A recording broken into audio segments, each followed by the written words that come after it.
हमारे पास में एक भक्त ने और प्रश्न पूछा है कि गुरुदेव जी, आजकल के युवा मोबाइल के नशा में फंस गए हैं, इससे छुटकारा पाने के लिए क्या करें। बहुत बड़ा है। अब देखिए, ये भक्त जो है मोबाइल को भी नशा मानता है, और आपकी जिंदगी में कोई भी चीज नशा बन सकती है, अर्थात किसी भी चीज को तुम व्यसन बना सकते हो। बिना जरूरत अनावश्यक जिस चीज का आप प्रयोग करते हैं वो समझ लो आपके अंदर उसका नशा लग गया, वो व्यसन बन गया। अधिक सोने का व्यसन लग जाना, अधिक खाने का व्यसन लग जाना, फैशन का नशा चढ़ जाना। नशा कई प्रकार के होते हैं, फैशन का नशा, मोबाइल का नशा, ताश खेलने का नशा, जुआ खेलने का नशा, दारू पीने का नशा, बीड़ी सिगरेट गांजा चरस तंबाकू लेने का नशा, अधिक खाने का नशा, झगड़ा करने का नशा, क्रोध करने का नशा, लोभ करने का नशा, कपट करने का नशा। जो जिसके ऊपर नशा चढ़ गया, नशा का मतलब फिर नाश करके ही मानेगा तुम्हारा। तो मोबाइल एक अच्छी चीज है, लेकिन जिसको जरूरत है उसी को रखना चाहिए। जिसको जरूरत नहीं उसको मोबाइल रखना नहीं चाहिए, और जिसको कम जरूरत है उसको जो है मोबाइल बटन वाला ही रख लेना चाहिए। ये टच स्क्रीन का मत रखो। टच स्क्रीन में जो है बहुत कुछ फालतू चीजें भी आती हैं, और यदि आपको टच स्क्रीन के मोबाइल की आवश्यकता है तो उसका सदुपयोग कीजिए। जैसे हमारे धर्माधिकारी हैं सीलकर जी, तो ये मोबाइल में केवल जो है मुझे लगता है या तो कभी हमसे बात कर लेते हैं महीने में एक बार, और या किसी संत का फोन आ गया तो महीने में 10 बार से ज्यादा इनकी बात नहीं होती। और उसमें देख लेते हैं हमें किस रूट से जाना है, रास्ता देख लेते हैं और नेविगेशन चालू करके, और साथ में उस मोबाइल में प्रवचन को कवर कर लेते हैं, श्रोताओं की फोटो खींच करके व्हाट्सएप करते हैं और साथ में फेसबुक पे डाल देते हैं। बस इतना ही काम लेते हैं। 1 घंटे से ज्यादा मोबाइल इनका यूज नहीं होता है इनके उसमें। अब इस तरह से, हालांकि हमारी जमात के प्रमुख संत है, श्रेष्ठ संतों में से हैं, अच्छे हैं, योग्य हैं। मोबाइल में आप गलत प्रयोग अगर उसका करते हैं तो मोबाइल में जैसे गाना सुनते हैं, कितने नवयुवक लड़के ऐसे हैं कमरा बंद कर लेंगे और अंदर जो है रात भर गाना सुनेंगे, फिल्म देखेंगे, खूब डांस देखेंगे, खूब कुकर्म देखेंगे, बड़े खुश होंगे। फिर सुबह बाहर क्रोध में निकलेंगे, नींद पूरी हुई नहीं, माता पिता दरवाजा खटखटा रहे उनका कि उठ, तो उठता है अंदर से कुंभकर्ण, रावण उठा है। अब रावण जो है सबको क्रोध में जलाकर भस्म कर देगा। तो ये रात भर जागने से स्वास्थ्य भी खराब होता है, और पर्याप्त ना सोने से सिर दर्द होता है, पेट भी खराब होता है, पेट में कॉन्स्टिपेशन होता है, और मोबाइल का दुरुपयोग करने से बुद्धि भी कम हो जाती है। अधिक इसको चलाने से जो है दिमाग भी कमजोर हो जाता है। इसलिए मोबाइल का दुरुपयोग ना करें, और साथ साथ में मोबाइल में गंदी फिल्में मत देखें। मोबाइल है भी अगर आपके पास में तो उसमें प्रवचन सुनिए, प्रवचन से आपका आचरण शुद्ध होगा और प्रवचन से आपका सुधार होगा। मोबाइल में हमारा भी प्रवचन आता है। मैं ऐसा नहीं कहता हूँ कि आप हमारा ही प्रवचन सुनो, जिसका पसंद है उसका सुनो। आप कोई भी साबुन लगाओ, मैल धुल जाएगा तुम्हारा। स्नान करो, चाहे इस हैंडपंप के जल से करो चाहे उससे करो, लेकिन ये देख लो जिस हैंडपंप का जल ज्यादा निर्मल हो उससे कर लो, जो साबुन ज्यादा मैल काटता उससे कर लो। तो मेरा भी प्रवचन आता है यूट्यूब में, असंग सर्च करिए और प्रवचन का लाभ लीजिए। उससे आपके जीवन का सही निर्माण होगा, आपका कल्याण होगा। और युवाओं से मैं कहूँगा अपनी शक्ति को पहचानो, शक्ति का सदुपयोग करो। ये मोबाइल का दुरुपयोग करके अपने जीवन के भविष्य और भाग्य को मत बिगाड़ो। आप बहुत महान बनने योग्य हैं और काफी धनवान बनेंगे और आगे बढ़ेंगे, आपकी उन्नति होगी, आपका कल्याण होगा।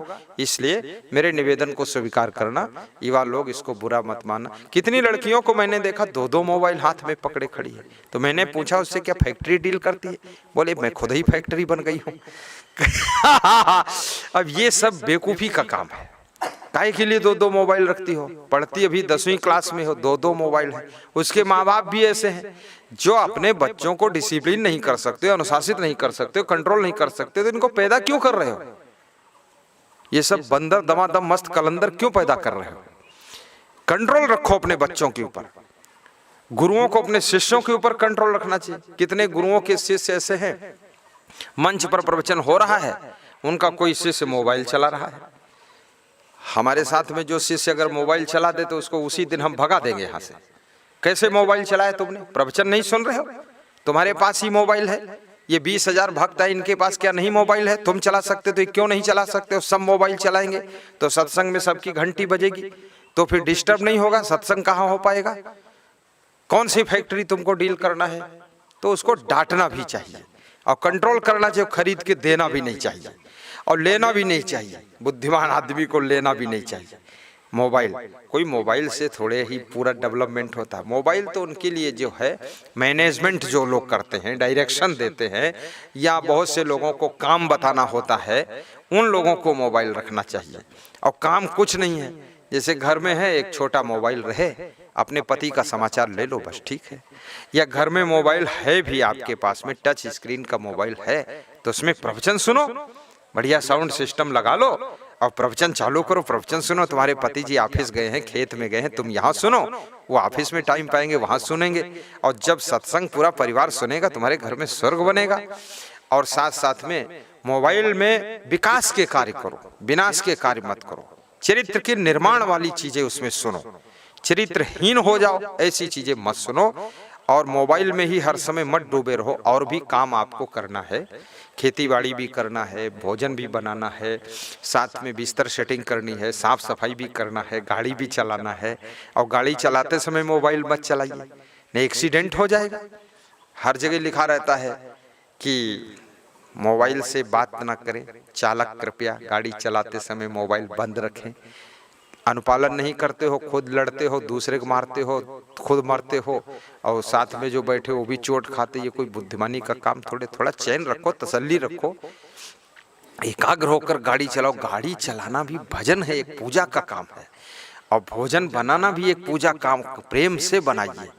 और प्रवचन सुन लीजिए। और गुरु जी के साथ रहने वाले तो डायरेक्ट प्रवचन सुनते, उनको ज्यादा जरूरत ही नहीं पड़ती हो। और मोबाइल से भी सुन लीजिए, अगर आपको गुरु जी ने अलाउ किया है मोबाइल तो आप रखिए और सुन लीजिए, लेकिन उसका सदुपयोग कीजिए, दुरुपयोग मत कीजिए। कितने नवयुवक लड़के और लड़कियों को देखा गया, एक एक घंटे बात करते हैं, आड़ में जाकर बात करते हैं, छत पे जाकर बात करते हैं, टेढ़ी टांग करके बात करते हैं, अंधेरे में बात करते, उजाले में बात करते, सवेरे बात करते, शाम को बात करते। अब ये बात कहाँ सो रही है? या तो आपकी बात किसी भ्रष्ट लड़के से हो रही, या किसी भ्रष्ट लड़की से हो रही। ये बेविचार वाली ही बात चल रही। नहीं, एक एक घंटे की क्या जरूरत है? और अलग सबसे हटकर बात करने की क्या जरूरत है? मंद मंद मुस्कुरा रहे, लगता बड़े लड्डू पा गए। अरे ये लड्डू तो कुत्ता कुतिया से संबंध करता है, उसको लड्डू नहीं मिले। कुतिया कुत्ते के पास आकर्षित तो लड्डू नहीं मिले, ये तो कुत्तापना है। किसी में आकर्षित हो जाना, बेविचार करना, बलात्कार करना, रैप करना, और घर वालों को गुमराह करना, पैसा बर्बाद करना, और सब भ्रष्टता फैलाना, धर्म कर्म सब नष्ट करना, ये अच्छी बात नहीं है। अपने माँ बाप को धोखा देना, माँ बाप कहते हमारा लाडला बेटा बहुत अच्छा है, और तुम ऊपर छत पे जाकर के कुकर्म कर रहे हो, गंदी बातें कर रहे हो, और चुप्पे चुप्पे जो बेविचार कर रहे हो, ये क्या मतलब होता है? ये कोई जिंदगी है? माँ बाप को धोखा दे रहे हो, गुरु को धोखा दे रहे हो। यदि आपके गार्जियन कह दें कि 10 दिन मोबाइल बंद करो, जमा कर दो, हंसते हंसते जमा कर दो, तो समझ लो आपको मोबाइल में आसक्ति नहीं, मोबाइल का नशा नहीं। आपके गुरु ने कहा तो मोबाइल मत रखना, तो मत रखो, तो समझ लो आपने मोबाइल के नशा से मुक्त हैं आप, कोई लफड़ा नहीं है। तो ये मोबाइल के नशा में पढ़ करके कितने विद्यार्थियों की पढ़ाई चौपट है, और कितने लोगों का काम धाम चौपट है, और कितने साधुओं की साधुता भी चौपट हो गई है, खूब उसी में लगे हुए हैं। अब ये एक ऐसा कुसंग है जो एक छोटे से मोबाइल में ही सारा दृश्य आ जाता है। स्वयं विवेक नहीं करोगे तो अपनी जिंदगी को सड़ा डालोगे, बिगाड़ डालोगे। इसलिए स्वयं विवेक कीजिए और फालतू मोबाइल मत रखिए। और मोबाइल यदि जरूरत के लिए है तो जरूरत के लिए प्रयोग कीजिए, और गंदी चीजें मत देखिए। इस खोपड़ी में कितनी गंदगी भरी हुई है। तुमसे अच्छे तो ये जानवर हैं जो संयम से भी रहते हैं, तो ये जानवरों से क्या तुम गिरे गुजरे हो?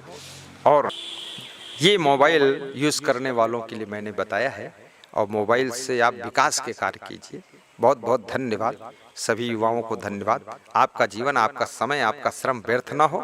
आप उन्नति करें, विकास करें और हर चीज़ के दुरुपयोग से बचें। आपकी जवानी और वाणी का भी दुरुपयोग ना हो और आपके सुंदर चरित्र का भी दुरुपयोग ना हो। आप हर चीज़ का सदुपयोग करोगे तो बहुत ऊंचे उठोगे, आपकी खूब उन्नति होगी, नाम भी होगा, धन धाम भी होगा, सुख भी पाओगे। साहिब बंदगी, धन्यवाद, शुभकामना।